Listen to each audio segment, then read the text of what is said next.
Jour 19. Genèse chapitre 11. La tour de Babel, l'orgueil de l'homme et la dispersion des peuples. Première partie, proclamation de la parole de Dieu. Toute la terre avait alors la même langue et les mêmes mots. Au cours de leur déplacement du côté de l'Orient, les hommes découvrirent une plaine en Mésopotamie et s'y établirent. Ils se dirent l'un à l'autre, « Allons, fabriquons des briques et mettons-les à cuire. » Les briques leur servaient de pierre et le bitume de mortier. Ils dirent, « Allons, bâtissons-nous une ville avec une tour dont le sommet soit dans les cieux. Faisons-nous un nom pour ne pas être disséminés sur toute la surface de la terre. » Le Seigneur descendit pour voir la ville et la tour que les hommes avaient bâtie. Et le Seigneur dit, « Ils sont un seul peuple, ils ont tous la même langue. S'ils commencent ainsi, rien ne les empêchera désormais de faire tout ce qu'ils décideront. Allons, descendons, et là, embrouillons leur langue, qu'ils ne se comprennent plus les uns les autres. » De là, le Seigneur les dispersa sur toute la surface de la terre. Ils cessèrent donc de bâtir la ville. C'est pourquoi on l'appela Babel, car c'est là que le Seigneur embrouilla la langue des habitants de toute la terre. Et c'est de là qu'il les dispersa sur toute la surface de la terre. Voici la descendance de Sem. Sem était âgé de 100 ans quand, 2 ans après le déluge, il engendra Arphaxad. Après avoir engendré Arphaxad, Sem vécut encore 500 ans et engendra des fils et des filles. Arphaxad vécut 35 ans, puis il engendra Shéla. Après avoir engendré Shéla, Arphaxad vécut encore 403 ans et engendra des fils et des filles. Shéla vécut 30 ans, puis il engendra Héber. Après avoir engendré Héber, Shéla vécut encore 403 ans et engendra des fils et des filles. Héber vécut 34 ans, puis il engendra Péleg. Après avoir engendré Péleg, Héber vécut encore 430 ans et engendra des fils et des filles. Péleg vécut 30 ans, puis il engendra Réou. Après avoir engendré Réou, Péleg vécut encore 209 ans et engendra des fils et des filles. Réou vécut 32 ans, puis il engendra Sérug. Après avoir engendré Sérug, Réou vécut encore 207 ans et engendra des fils et des filles. Sérug vécut 30 ans, puis il engendra Nahor. Après avoir engendré Nahor, Sérug vécut encore 200 ans et engendra des fils et des filles. Nahor vécut 29 ans, puis il engendra Téra. Après avoir engendré Téra, Nahor vécut encore 119 ans et engendra des fils et des filles. Téra vécut 70 ans, puis il engendra Abram, Nahor et Haran. Voici la descendance de Téra. Téra engendra Abram, Nahor et Haran. Haran engendra Lot. Haran mourut avant son père Téra dans le pays de sa parenté, à Our des Chaldéens. Abram et Nahor prirent femme. L'épouse d'Abram s'appelait Saraï, et celle de Nahor, Milka, fille de Haran, père de Milka et de Yiska. Saraï était stérile, elle n'avait pas d'enfant. Téra prit son fils Abram, son petit-fils Lot, fils de Haran, et sa bru Saraï, femme de son fils Abram, qui sortirent avec eux d'Ur des Chaldéens pour aller au pays de Canaan. Ils gagnèrent Haran, où ils s'établirent. Téra vécut 205 ans, puis il mourut à Haran. Deuxième partie, méditation de la parole de Dieu en 14 points. Point numéro 1, résumé du chapitre. Le chapitre 11 constitue une transition majeure entre l'histoire universelle de l'humanité et l'histoire particulière du peuple de Dieu qui commencera avec Abraham au chapitre suivant. Après le déluge, tous les hommes parlent une seule langue et utilisent les mêmes mots. En migrant vers l'Orient, ils s'installent dans la plaine de Shinéar. Là, ils décident de construire une ville et une immense tour dont le sommet atteindrait le ciel. Ils déclarent « Faisons-nous un nom, afin de ne pas être dispersés sur toute la surface de la terre. » Selon le livre de la Genèse, chapitre 11, verset 4. Derrière ce projet se cache une volonté d'autosuffisance et d'orgueil. Les hommes veulent bâtir leur avenir sans Dieu. Le Seigneur descend pour voir la ville et la tour. Constatant leur orgueil, il confond leur langage afin qu'ils ne se comprennent plus. Le chantier est abandonné. Les hommes sont dispersés sur toute la terre. Le lieu reçoit le nom de Babel, qui évoque la confusion. Dans la seconde partie du chapitre, l'auteur présente la généalogie qui conduit de Sem jusqu'à Abraham, le futur Abraham. L'histoire du salut va désormais se concentrer sur l'homme que Dieu choisira pour bénir toutes les nations. Point numéro 2. Enseignement doctrinal catholique. Le récit de Babel est l'un des grands enseignements bibliques sur le péché collectif. Le péché d'orgueil. Le problème n'est pas la construction d'une tour. Le problème est l'intention du cœur. Les hommes veulent, premièrement, se glorifier eux-mêmes. Deuxièmement, se rendre indépendants de Dieu. Et troisièmement, construire leur unité sans leur Créateur. Le péché de Babel est une répétition du péché d'Adam, vouloir s'élever sans Dieu. La fausse unité. Les bâtisseurs de Babel recherchent une unité fondée sur l'ambition humaine. Or, toute unité qui exclut Dieu finit par se désagréger. La véritable communion ne peut être construite que sur l'obéissance à Dieu. La dispersion comme remède. Le jugement de Dieu n'est pas une vengeance. La dispersion empêche l'humanité de s'enfoncer davantage dans l'orgueil. Dieu corrige afin de sauver. La préparation du salut. Après l'échec de Babel, Dieu va appeler Abraham. L'unité que l'homme n'a pas su construire par ses propres forces sera offerte par Dieu à travers son plan de salut. Éclairage d'un père de l'Église, Saint Augustin. La tour de Babel révèle que l'orgueil éloigne l'homme de Dieu et divise les hommes entre eux. Dieu prépare cependant l'unité véritable, qui sera accomplie dans le Christ et manifestée à la Pentecôte. Éclairage du catéchisme de l'Église catholique. L'Église enseigne que Babel manifeste les conséquences de l'orgueil humain. À la Pentecôte, l'Esprit Saint rassemble les peuples dans l'unité de l'Église, sans supprimer la diversité des langues. Conformément au catéchisme de l'Église catholique, numéro 56 à 58, 730 et 1 à 732 et 1076. Symbole. La ville de Babel. Elle symbolise l'humanité qui veut construire un monde sans Dieu, fondé sur l'orgueil et l'autosuffisance. La tour. Elle symbolise l'orgueil de l'homme qui cherche à s'élever par ses propres forces jusqu'à Dieu, sans lui faire confiance. La confusion des langues.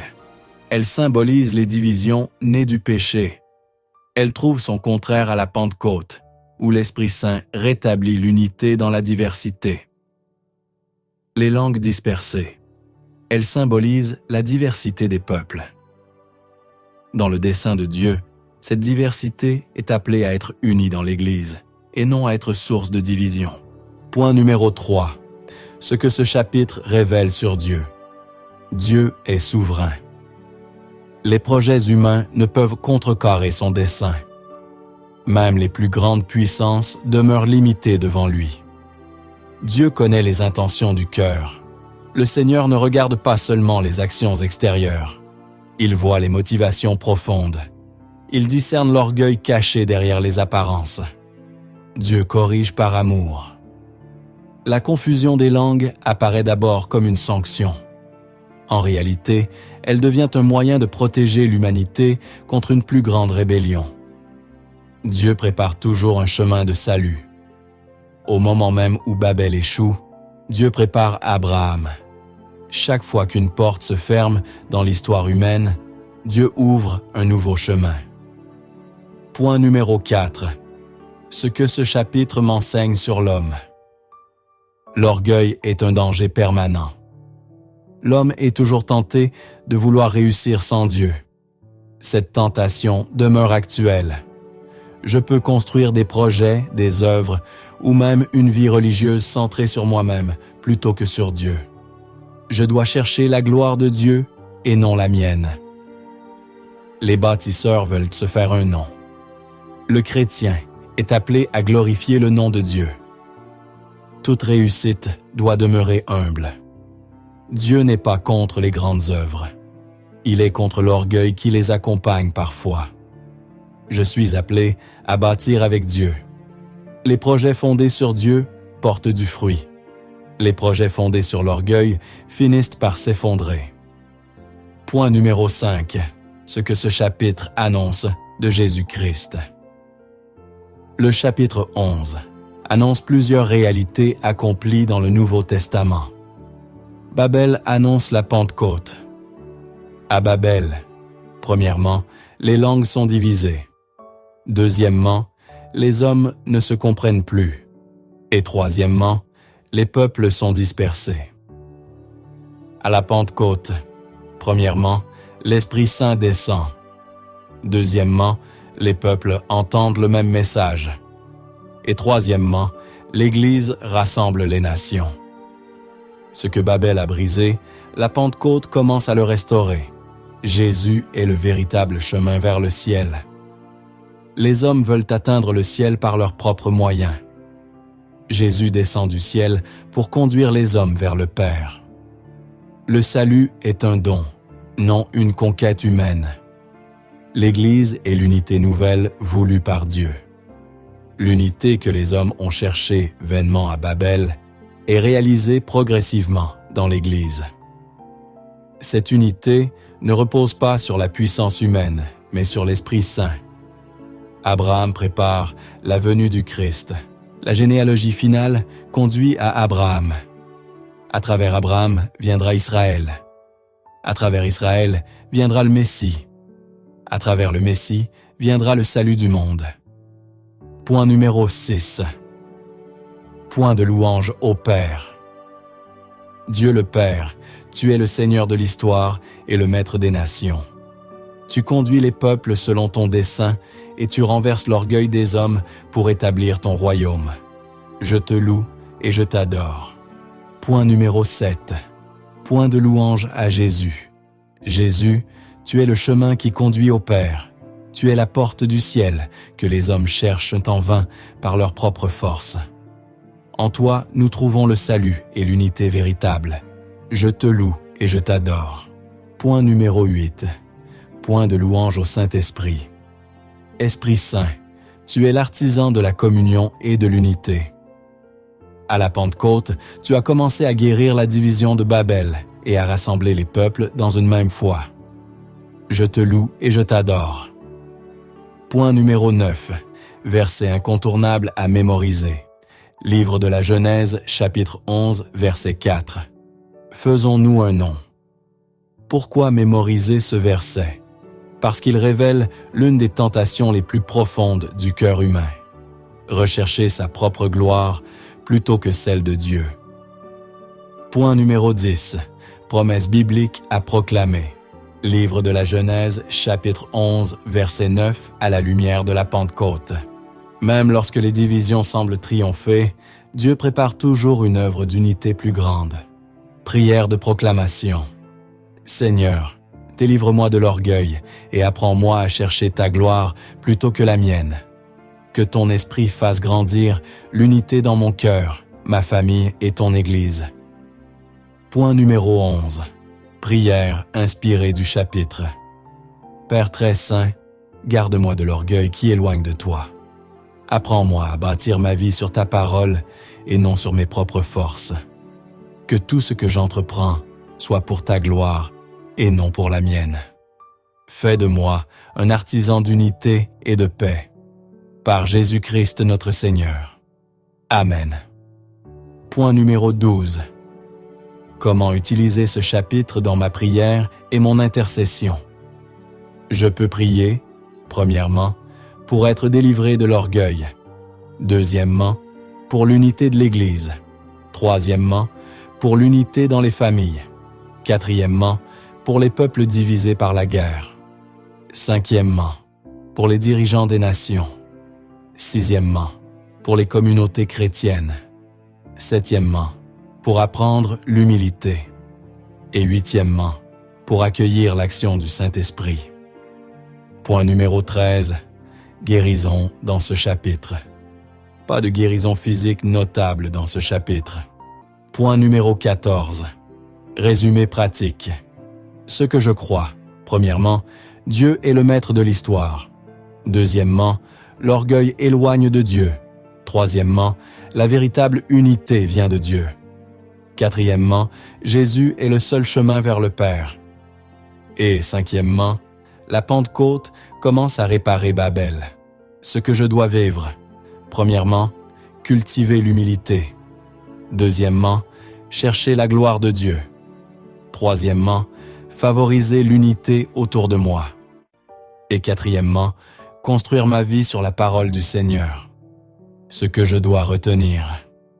L'homme ne peut atteindre Dieu par ses propres forces. Le salut est un don de Dieu. Ce que l'orgueil de Babel a détruit, la grâce du Christ et l'action de l'Esprit Saint viennent le restaurer. Formule de conclusion. Seigneur, garde-moi dans l'humilité et fais de moi un instrument de ton unité et de ta paix. Amen.